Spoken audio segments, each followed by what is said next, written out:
Hello மக்களே, இது வந்து ஒரு ஆஸ்திரேலியாவுக்கு போகிற டெஸ்பேட்ச் அது. அவங்க ரிலேட்டிவ் வந்து அவங்களுக்கு வாங்கிட்டு போகிறாங்க.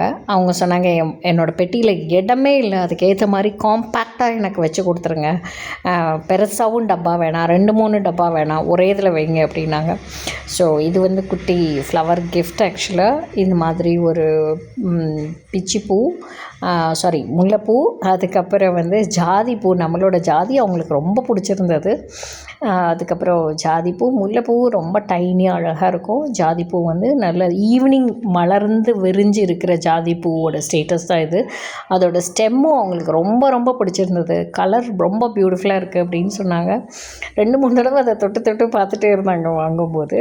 And she liked it. அதுக்கப்புறம் இது வந்து மல்லி, ஃபோம் மல்லி. இது ப்ளூம்டு ஃபோம் மல்லி. இதுவும் எப்போ பார்த்தாலுமே ஒரு ஃப்ரெஷ் லுக் இருக்கும் இதோடையும். பிகாஸ் அகெயின் அதோட ஸ்டெம் தான். ஸ்டெம் வந்து நம்ம ரொம்ப மெனக்கெட்டிருப்போம் அதுக்கு ஸ்டெம்முக்கு. ஸோ அந்த டிஸ்பேட்சும் ஆச்சு. எனக்கு வைக்கிறதுக்கு தான் கஷ்டமாக இருந்தது. அப்புறம் தான் நான் சொல்கிறேனே, ஃபோம் வந்து க்ரஷபிள், வாஷபிள், ரீயூசபிள் அப்படின்னு சொல்லிட்டு டப்பாவில் வச்சா ஒன்றும் ஆகாது. அதுக்கப்புறம் நம்ம அப்படியே க்ரஷ் பண்ணி வச்சாலும் ஒன்றும் ஆகாது. காம்பேக்டாக அப்படியே இருக்கும். இருக்கிற ஸ்பேஸில் அதை வச்சு கொடுத்துருக்கோம்.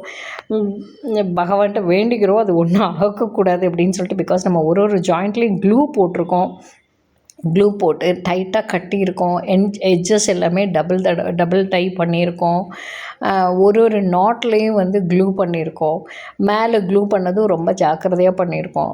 அந்த நம்பிக்கையில் இப்படி வச்சு அடைச்சி கொடுக்குறோம். எனக்கு இதில் உடன்பாடு கிடையாது. பட் கஸ்டமர் பரவாயில்ல, ஒரே பாக்ஸ் தான் வைங்க, எனக்கு வேறு இடமே கிடையாது அப்படின்னாங்க. ஸோ இப்படி வச்சு கொடுத்துருக்கேன். ஷுட் ரீச் சேஃப்லி ப்ரே பண்ணி கொடுத்துருக்கேன், போகட்டும். அப்புறம் இன்றைக்கி இந்த மாதிரி நம்மக்கிட்ட ஒரு இருந்தது, ஏற்கனவே இருந்த ஒரு மொட்டு மல்லியில் ஒரு தாமரை வந்து இருந்தது. ஸோ வி தாட் அதிலே கொஞ்சம் வேரியேஷன்ஸ். இது ஒரு ஆர்டர், மண்டே டிஸ்பேச் பண்ண வேண்டிய ஒரு ஆர்டர். அதை ரெடி பண்ணியிருக்கோம். ஜடபல்லால் ஒரு நீளமான கிளிப்லேயும் இந்த மாதிரி அடுக்காக வேணும் அப்படின்னு சொல்லியிருந்தாங்க. இது மாதிரி முல்லைப்பூவில் இது மாதிரி பண்ணியிருக்கோம். பியூட்டிஃபுல்லாக இருக்குது.